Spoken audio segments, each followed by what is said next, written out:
El día de hoy vamos a hablar sobre una nueva función. Bueno, no es nueva, hemos estado trabajando con ella desde hace algún tiempo, pero vamos a definirla como la función polinomial.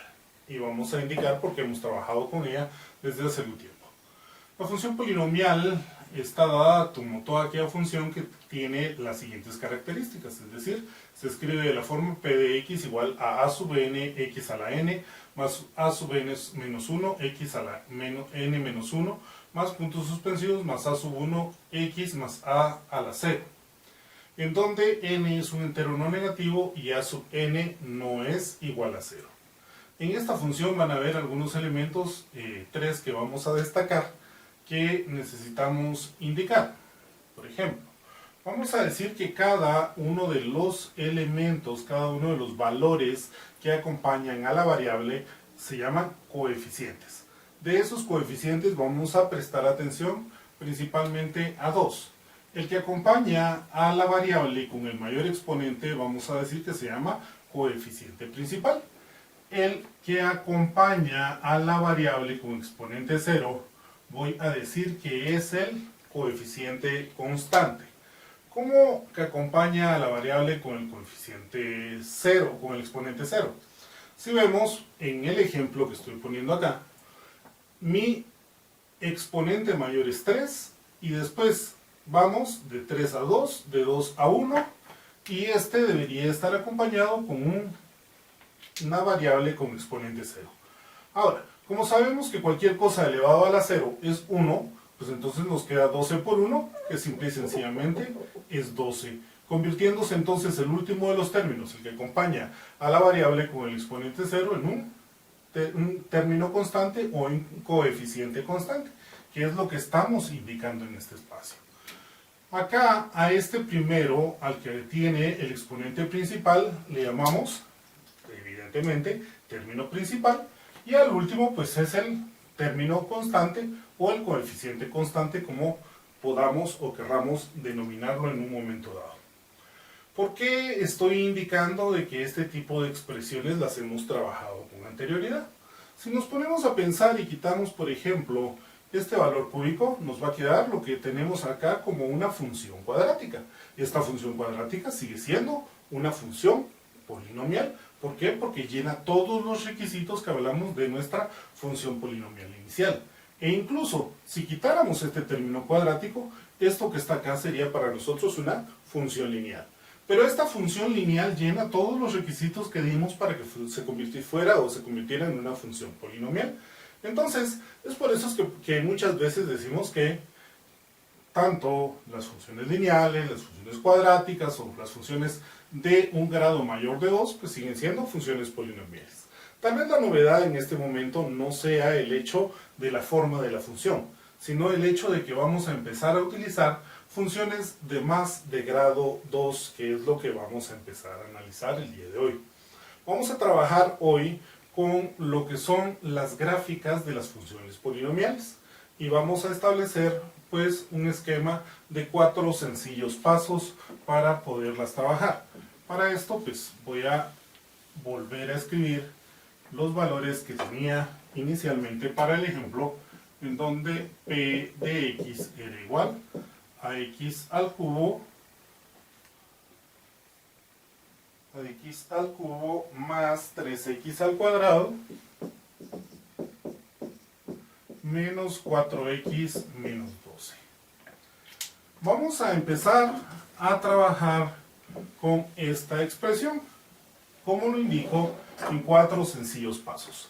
¿Cuáles son esos 4 sencillos pasos? El primer paso que vamos a tomar en cuenta es el hecho de factorizar mi función. ¿Cómo hacemos el desarrollo de la función o de la factorización de la función? Pues se me ocurre decir que p de x es igual a x al cuadrado por x más 3 menos 4 por x más 3. Observemos que si multiplico x al cuadrado por x me va a dar x al cubo, x al cuadrado por 3 me va a dar más 3x al cuadrado, menos 4x por x va a ser menos 4x y menos 4 por más 3 me va a dar menos 12. Con lo cual, en este caso, pues lo único que he hecho es agrupar algunas partes de mi función que tienen como resultado que x más 3 es una parte común en ambos elementos que estoy poniendo acá. Si genero entonces una factorización del elemento común, pues voy a tener que esto va a ser igual a x más 3 por x al cuadrado menos 4. Observemos que esta expresión que está acá todavía no está totalmente factorizada, porque aquí tengo una diferencia de cuadrados que también los puedo reescribir como p de x igual a x más 3 por x menos 2 por x más 2. Ahora sí, cada uno de los términos que tengo dentro de mi función es un término lineal. Esos términos lineales entonces ya no me van a permitir pues seguir factorizando esta expresión. En este momento puedo decir que mi función polinomial está totalmente factorizada, que es a lo que regularmente deseo llegar para poder establecer o cumplir con el primero de los pasos para poder graficar una función polinomial. ¿Qué voy a hacer con estos elementos? Voy a encontrar los ceros de la función polinomial. ¿Dónde se encuentran los ceros de la función polinomial? Los ceros de mi función polinomial se van a dar, como lo hemos visto en casos anteriores, en donde la gráfica intersecta el eje X. Y esto se va a dar específicamente cuando pues, P de X sea igual a 0. Con lo cual voy a tener la expresión x más 3 por x menos 2 por x más 2 y esto es igual a 0. Si aplicamos acá la propiedad del factor nulo, pues vamos a entender que cuando cualquiera de estas expresiones se haga 0, pues evidentemente toda la función se va a hacer 0. Y si toda la función se hace 0, p de x sería igual a 0, que me estaría indicando que la gráfica está intersectando mi eje X. ¿Dónde va a suceder esto? Va a suceder que x más 3 va a ser igual a 0 cuando x es igual a menos 3, que x menos 2 va a ser igual a 0 cuando x es igual a 2, y que x más 2 va a ser igual a 0 cuando x es igual a menos 2. Por ende, voy a tener esta función de grado 3, que va a tener, evidentemente, 3 ceros o 3 raíces, en donde x sub 1 pues es igual a menos 3, x sub 2 es igual a menos 2, y x sub 3 es igual a 2. Para cumplir con el teorema general del álgebra, recordemos que cada vez que tengo una función de grado n, esta función o esta ecuación debe tener exactamente n soluciones.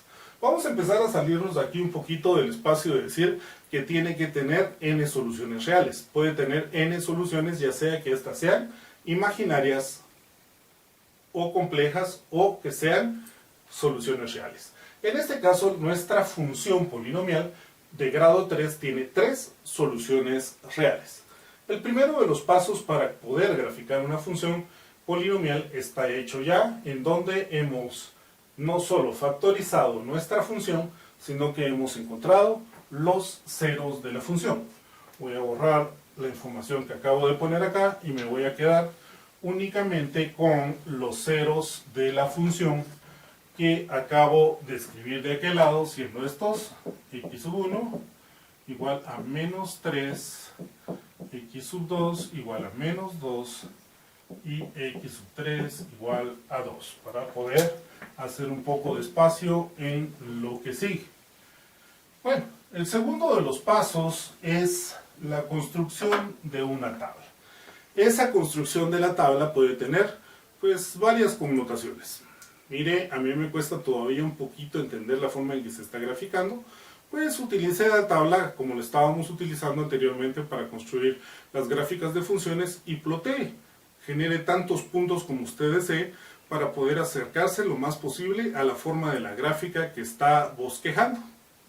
En general, si ya tenemos una idea un poco más clara de lo que estamos construyendo, la tabla nos va a servir para obtener una guía. Esa guía nos va a decir, nos va a dar valores de prueba en donde vamos a establecer si en una sección predeterminada estamos por encima del eje X o por debajo del eje X.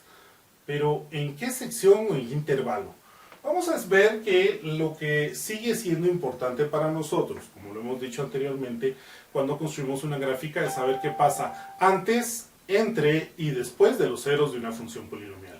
Bajo ese espacio, pues voy a construir una tabla que me permita determinar qué pasa antes, entre y después de los ceros de una función.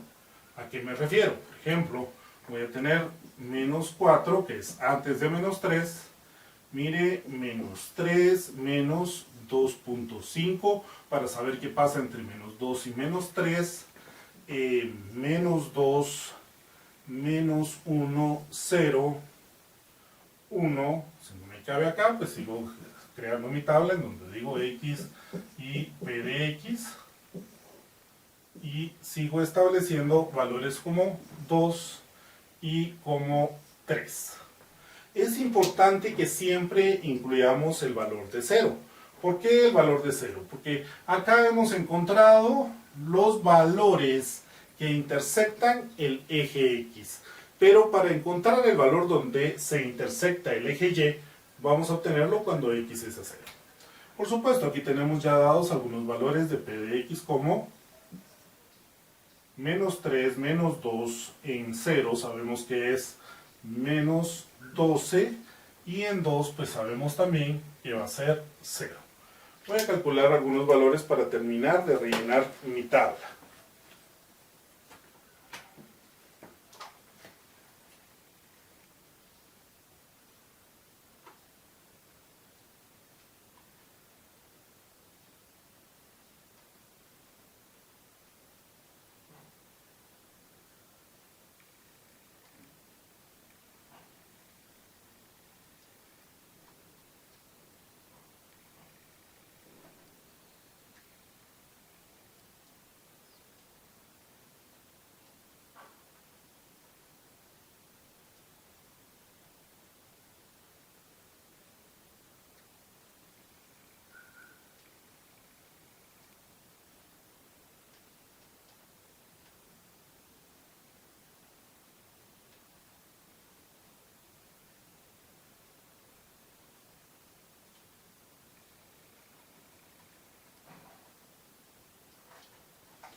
Completo mi tabla de valores.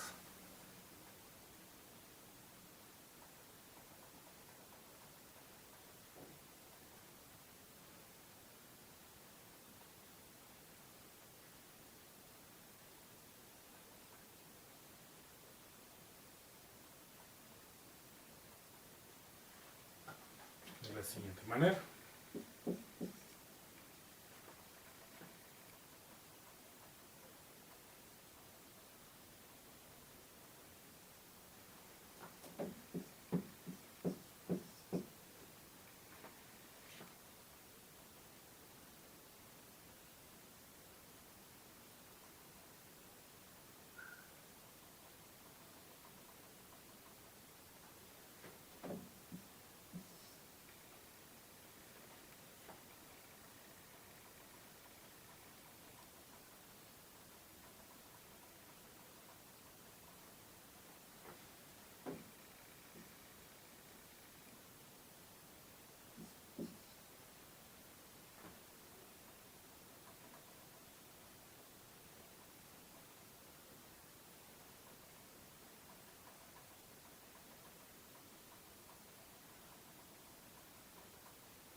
Podemos observar que en algún momento dado entre 0 y 1 me da menos 12 y menos 12. Eso podría parecernos en algún momento un tanto ambiguo, y muchas veces pues podríamos necesitar, por ejemplo, establecer más valores, como por ejemplo si tengo 0.5, para poder hacerme una mejor idea de cómo está funcionando mi función, mi gráfica en esa parte de ahí para pues poder tener más definición en lo que estoy calculando.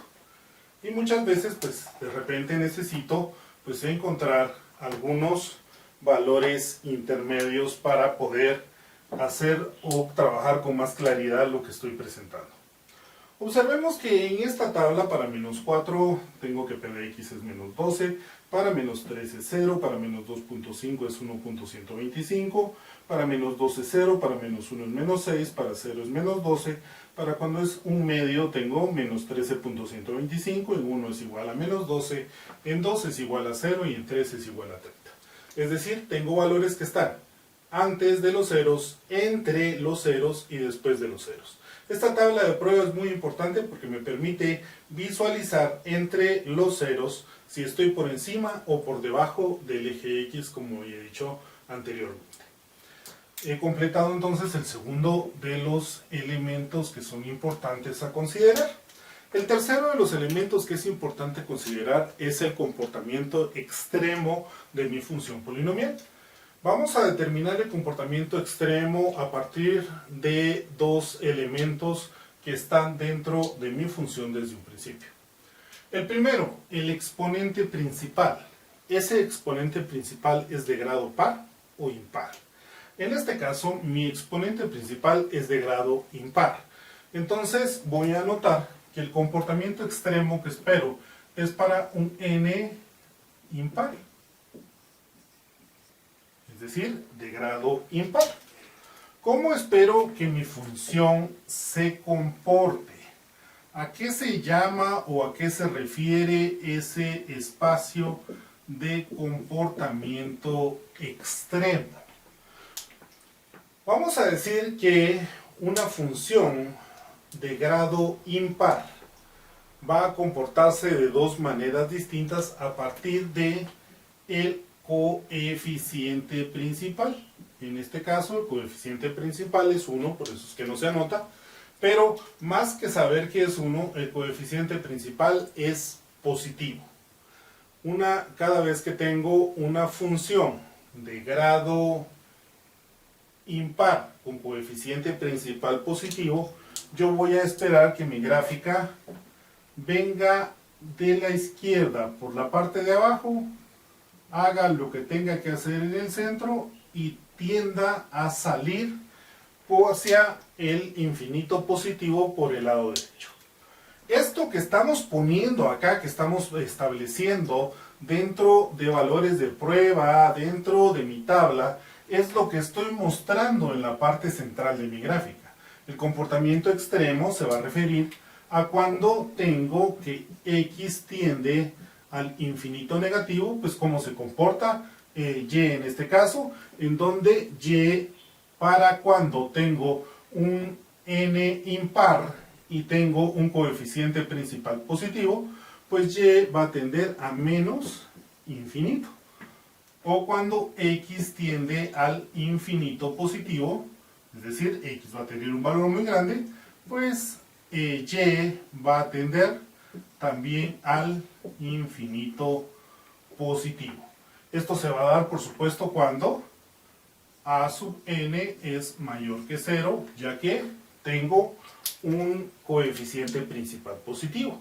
¿Qué pasa si mi coeficiente principal es negativo? El comportamiento extremo entonces va a variar de mi función, porque yo esperaría que entre desde arriba por la derecha, haga lo que tenga que hacer en la parte del centro y tienda a irse, desde arriba por la izquierda y tienda a irse hacia abajo por la derecha. Esto se da cuando a sub n es menor que 0, es decir, cuando acá tengo un coeficiente principal negativo. En ese sentido, entonces voy a tener que el comportamiento extremo de mi función va a ser que cuando x tiende a menos infinito, es decir, muy a la izquierda, pues voy a tener que y va a tender al infinito positivo, y por ende, cuando x tiende al infinito positivo, pues y va a tender al infinito negativo. A esto es a lo que se está refiriendo el esquema de que debo de corroborar mi comportamiento extremo de mi función. Por último, ¿qué otro elemento? El primero fue factorizar mi función, encontrar los ceros de la función. El segundo elemento, pues poner o construir una tabla de prueba para poder establecer cuáles son los valores que debo de tener de mi función antes, entre y después de los ceros, para ver si está por encima o por debajo del eje X. El tercer elemento que tengo que tomar en cuenta es el comportamiento extremo de mi función. Y el cuarto elemento al cual estamos haciendo referencia, pues es propiamente ya trasladar toda la información que he recabado al bosquejo de la gráfica de mi función polinomial. Para ese efecto, pues voy a construir un pequeño plano coordenado cartesiano que me sirva de referencia. Observemos que los valores de P de X, mientras más grande sea más grande sea el exponente del término principal, más rápidamente van a ir transformándose los valores de P de X a valores muy muy grandes. En donde pues muchas veces tenemos que, para hacer un bosquejo relativamente razonable de lo que está pasando, trasladar o trabajar con distintas escalas en los ejes, teniendo regularmente en el eje de las ordenadas una escala bastante pequeña, mientras que con el eje de las abscisas pues vamos a terminar o vamos a tender a hacer, por lo regular, no digo siempre, que hacer una escala mucho mayor. Pero en este caso veamos lo que estoy bosquejando.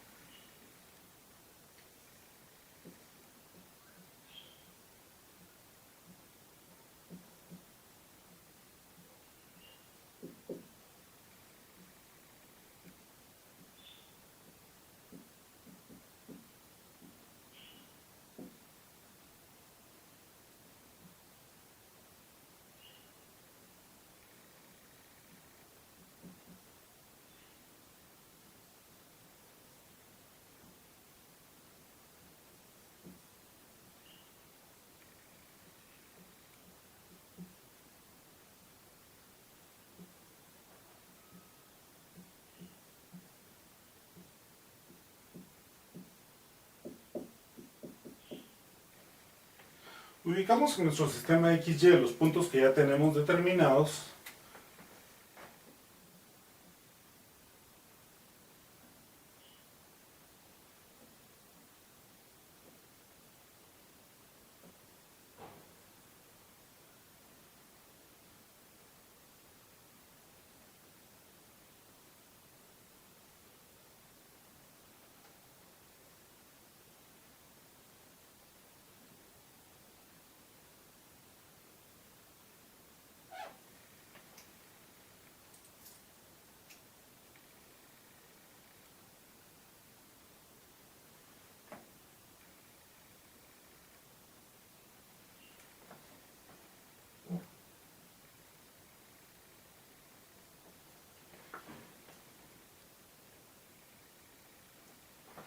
Y recordemos que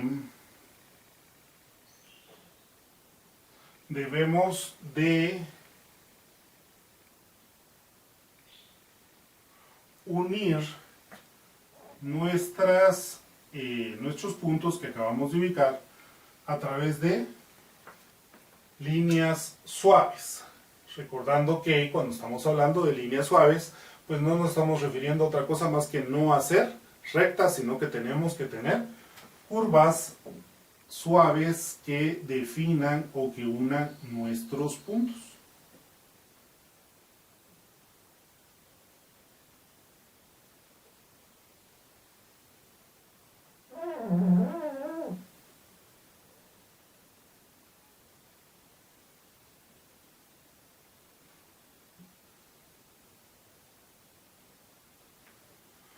Hemos unido los puntos que acabo de establecer acá y nos da más o menos esta figura de esta forma. ¿Qué es lo que nos queda agregar o adicionar dentro de este espacio? Pues únicamente el comportamiento extremo de nuestra función. Dijimos que era una función polinomial de grado impar que tiene coeficiente principal positivo. Así que esperábamos que mientras el valor de x fuese haciéndose muy pequeño, el valor de y también se hiciese muy pequeño, y mientras el valor de x se hacía muy grande, el valor de y se hacía también muy grande, dándonos por resultado, pues más o menos, el bosquejo de la gráfica de nuestra función polinomial, que corresponde a la función p de x igual a x al cubo más 3x al cuadrado menos 4x menos 12.